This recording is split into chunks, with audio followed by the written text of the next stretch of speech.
Heartbreak can feel like the end, whether it's rejection, loss, or disappointment, it's heavy. You wake up and the weight is still there.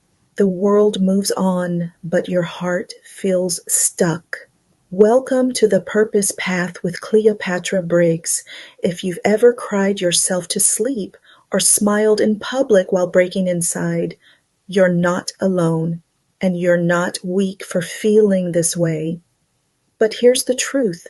Heartbreak isn't the end of your story.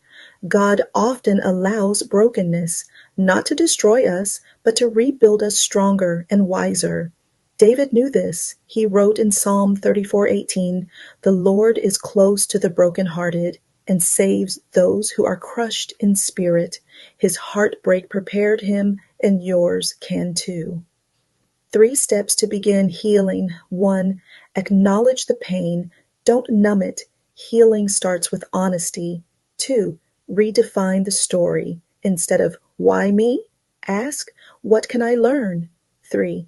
Reconnect with purpose. You're not just someone who lost love. You're someone created with gifts, value, and a future.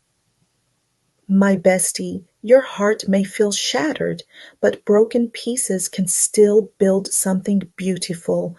The season won't define you, it's shaping you.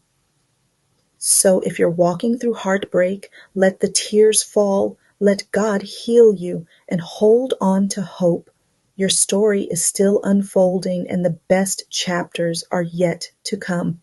Thanks for watching. If this blessed you, like, subscribe, and share with someone who needs this reminder. Welcome to the Purpose Path, where broken pieces become beautiful stories.